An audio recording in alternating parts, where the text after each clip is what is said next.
Hello aspirants. जैसे अब हमें मालूम है कि यहाँ से सिर्फ और सिर्फ 20 डेज रहते हैं, राइट?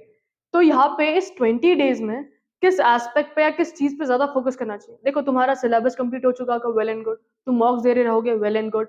तुम रिवीजन कर रहे हो time to time, well and good. तुम सारी चीजें टाइमली परफॉर्म कर रहे हो, वेल एंड गुड। बट यहाँ पे एक बहुत इंपॉर्टेंट चीज आती है, और वो चीजें तुम्हारे एनडीए एग्जाम के पॉइंट ऑफ व्यू से। अब जो एनडीए एग्जाम के पॉइंट ऑफ व्यू से जो चीज तुम्हारे मैटर करेगी ना, वो है तुम्हारा स्पीड और तुम्हारा एक्यूरेसी। तो आज हम ये डिस्कस करने वाले हैं कि हम स्पीड और एक्यूरेसी ये दोनों चीज पे कैसे वर्कआउट कर सकते हैं। तुमने मैथ स्ट्रॉन्ग कर लिया होगा, तुमने गैट स्ट्रॉन्ग कर लिया होगा, बट अगर तुम लास्ट 20 डेज में, या तुम्हारा जो टाइम है जो तुम अगर स्पीड और एक्यूरेसी में नहीं कर रहे हो डेडिकेट, या तुम्हें यही नहीं आइडिया कि स्पीड और एक्यूरेसी को कैसे इंप्रूव करें, तो बात ही नहीं बनेगी ना। क्यों? क्योंकि अगर तुम्हारे सारे कॉन्सेप्ट, तुम्हारी सारी चीजें क्लियर है, बट तुम क्वेश्चंस को स्पीड के साथ सॉल्व नहीं कर पा रहे, तो क्या फायदा उसका? अगर तुम सिर्फ 2 घंटे में एक दो क्वेश्चन कर पा रहे हो, उसका कुछ फायदा होगा? नहीं मिलेगा ना बेनिफिट।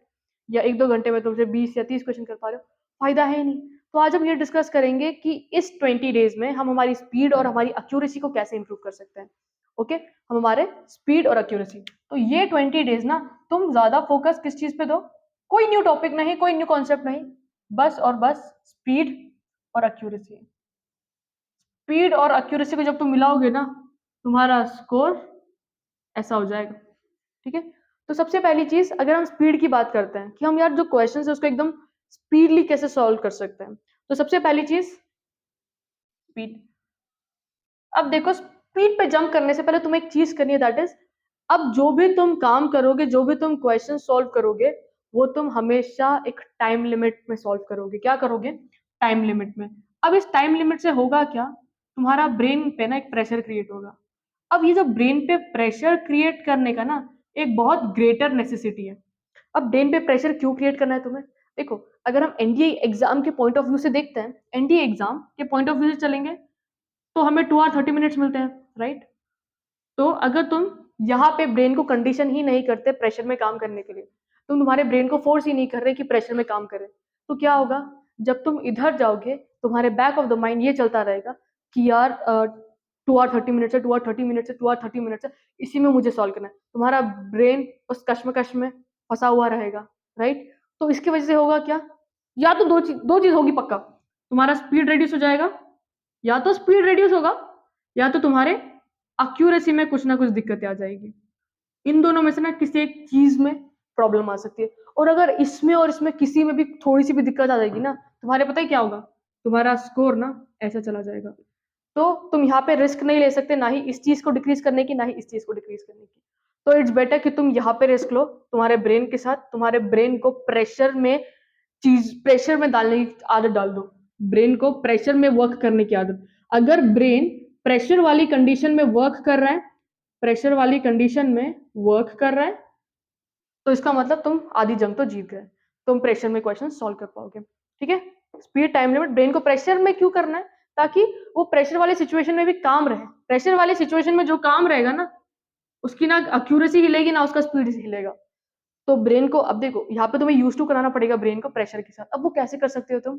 सबसे पहली चीज तुम कर लो, तो अभी कभी भी जो भी क्वेश्चन सॉल्व कर रहे हो ना, तुम क्या करो, अगर तुम 1 घंटा सॉल्व करने के लिए बैठ रहे हो, या तुम एक प्रैक्टिस के लिए बैठ रहे हो ना, सेशन के लिए, तो तुम क्या करो, अगर मैं 1 आवर कर रहा हूँ, तो 1 आवर अगर मैं पढ़ रहा हूँ, या अगर मैं क्वेश्चन अगर मैं 3 घंटे भी दे रहा हूँ, तो जो मैं टाइम लिमिट सॉल्व करूँ, टाइम लिमिट लगा के सॉल्व करूंगा चीजें। फॉर एग्जाम्पल 1 आवर में मैं सेट कर लूंगा कि मिनिमम नंबर ऑफ क्वेश्चन इतने तो सॉल्व होने ही चाहिए। कुछ भी हो सकता है वो, राइट? जैसे अगर 1 आवर में I will try to solve at least 30 question, ये मेरा।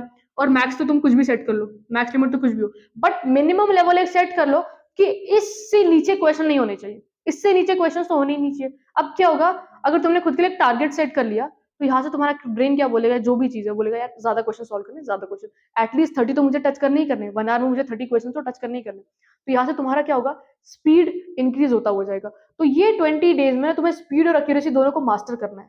ओके? तो यहाँ पे क्या हुआ, तुम्हारा मिनिमम तुम एक टारगेट सेट कर लो हर एक बार। जब जब तुम क्वेश्चन सॉल्व करे ना, अगर तुम 30 मिनट 30 मिनट्स के लिए भी बैठे ना मैथ्स को सॉल्व करने के लिए, एक ना टाइम लिमिट लगा दो, या एक टारगेट सेट कर लो कि यार इस 30 मिनट के अंदर मुझे 15 क्वेश्चन तो करने ही करने हैं। तो यहाँ पे क्या हो जाएगा, तुम्हारा ब्रेन ना इस प्रेशर के साथ यूज हो जाएगा, और वो जल्दी जल्दी स्पीडली क्वेश्चन को सॉल्व करने की कोशिश करेगा।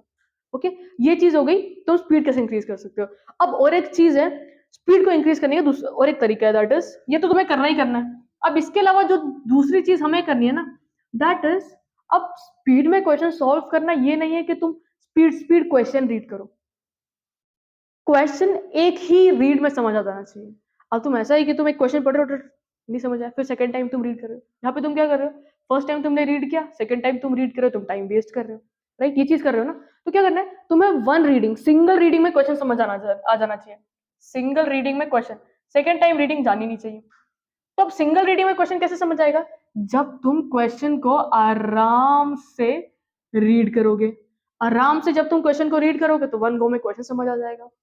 अब देखो स्पीड की बात चल रही है, तो सबसे पहली चीज स्पीड को इंक्रीज करने की first step number one is, questions को जितने, ऐसा नहीं कि तुम फिर 2 मिनट में एक क्वेश्चन रीड कर रहे हो, क्वेश्चन को धीरे धीरे रीड समझो, जिस टाइम तुम रीड कर रहे हो ना उसी टाइम समझने की कोशिश करो, हट बड़ाहट में क्वेश्चन को मत लिख के जाओ। क्वेश्चन रीड किया, क्लिक हुआ, समझ आया, स्पीड नहीं करना, ठीक है, समझ आएगा क्वेश्चन, अब या एकदम फटाफट से तुम्हारे दिमाग में प्रोसेस चालू हो जाना चाहिए। अच्छा ये क्वेश्चन है, फॉर्मूला क्या लगेगा, कॉन्सेप्ट क्या है, इसके स्टेप्स कैसे, तुम्हारे ब्रेन में ना, ब्रेन इतना फास्ट प्रोसेसिंग हो जाना चाहिए ना, दैट मीन्स तुमने क्वेश्चन एक बार क्लिक हो गया ना, उसके बाद तुम्हारे दिमाग में ये क्लिक हो जाना चाहिए, कॉन्सेप्ट क्या है, फॉर्मूला क्या लगेगा, क्वेश्चन के स्टेप्स क्या है।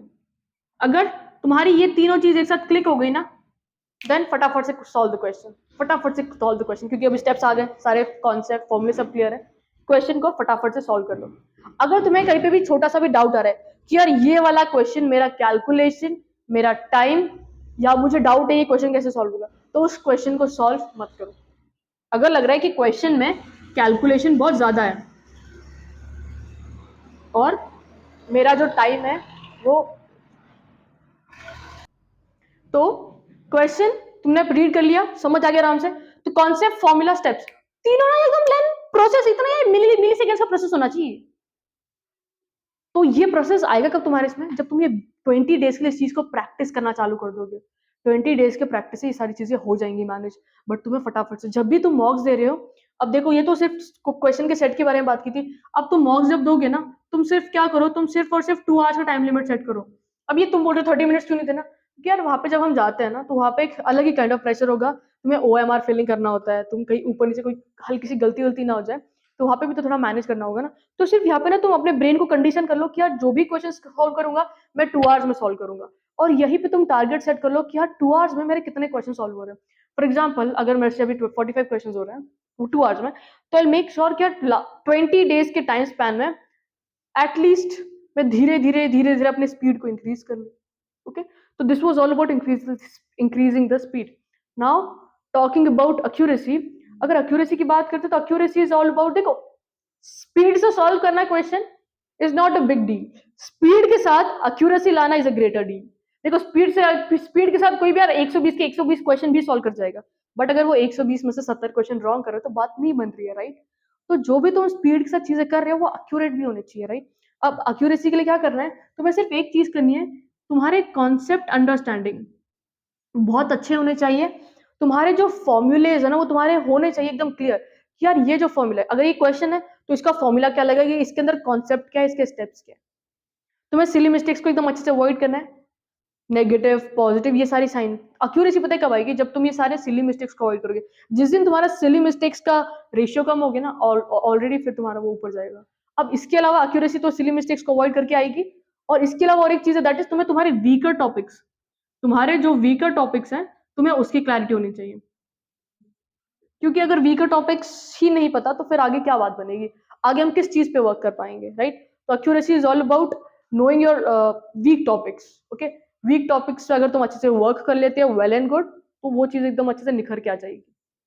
और इसके अलावा और एक चीज बात कर लेंगे, तो एक्यूरेसी, राइट, इतना क्लियर है तुम्हें, तो इसके साथ ना तुम रिविजन भी, रिविजन को ऐड ऑन कर लेना, ताकि यार रिवीजन एक ऐसी चीज है ना जो तुम्हारा टाइम टू टाइम चीजें चलती रही है। और ये 20 दिन के टाइम स्पैन में भी ना खुद को टाइम टू टाइम एनालाइज करते रहना कि यार अभी मैं 2 आवर्स, अगर 5 दिन, अगर तुम 5 दिन कर रहे हो तो स्पीड कितनी इंक्रीज हुई है, फिर 5 दिन में कितनी स्पीड इंक्रीज हुई, क्या इस वाले टाइम से इस वाले टाइम में कोई ड्रास्टिक चेंज है, कोई चेंज है, हल्का सा भी चेंज दिख रहा है, अगर चेंज दिख रहा है देन दैट मीन्स तुम एक राइट पाथ पे मूव ऑन कर रहे हो, अगर तुम्हारी एक्यूरेसी आ रही है दैट मीन्स तुम वो कर रहे हो, राइट। और देखो एक्यूरेसी हिलने का और एक कारण हो सकता है, दैट इज तुम क्वेश्चन को ध्यान से रीड नहीं कर रहे हो। जब बंदा क्वेश्चन को ध्यान से रीड नहीं कर पाएगा, वो कॉम्प्रिहेंड नहीं कर पाएगा, उसको ये नहीं पता चलेगा कॉन्सेप्ट क्या लगाना है, फॉर्मूलेस क्या लगाना है। तो इट्स ऑल अबाउट तुम्हारे वो कितने अच्छे से रीड करो तुम। और एक्यूरेसी तब आएगी जब तुम्हारे कॉन्सेप्ट की अंडरस्टैंडिंग बेहतरीन होगी। तो मेक श्योर तुम्हारे कॉन्सेप्ट जितने भी हो ना, अब कोई न्यू कॉन्सेप्ट तुम मत पढ़ो, इसका कॉन्सेप्ट का अंडरस्टैंडिंग जितना हो सके, जितना क्लैरिटी, ठीक है, जितना ही पढ़ा पढ़ा। और अगर तुम्हें लग रहा है कि 100% बट नहीं, तुम अगर उसको 101% भी इंक्रीज कर सकते हो, 1% से भी, तो it will be much better. Concept understanding एकदम टॉप लेवल की होनी चाहिए, टॉप नॉच लेवल की। इसके अलावा जो तुम्हारे वीकर टॉपिक्स है ना, वो तुम्हें क्लैरिटी होनी चाहिए, ताकि तुम इस 20 दिन के टाइम स्पैन में उनको धीरे धीरे धीरे स्ट्रॉन्ग करते हुए चलो। और एक चीज दैट इज रिविजन करते रहो अच्छे से। Okay, this was all about speed and accuracy. अगर तुम इस चीज को 20 डेज के लिए मास्टर कर लोगे, तो डेफिनेटली तुम्हारा जो स्पीड है, एक्यूरेसी, वो सारा इंक्रीज हो जाएगा। बट तुम्हें ये 20 डेज के टाइम स्पेन में तुम्हारे दिमाग में रहना चाहिए कि स्पीड और एक्यूरेसी दोनों पे टाइम वर्क करना है। जो तुमने सिलेबस, जो तुमने सब कुछ कवर कर रखा है, वो कुछ काम नहीं आएगा जब तक तुम्हारे हाथ में स्पीड और एक्यूरेसी नहीं होगी, क्योंकि फिर तुम क्वेश्चन रॉन्ग करोगे और तुम ज्यादा क्वेश्चन सॉल्व नहीं कर पाओगे।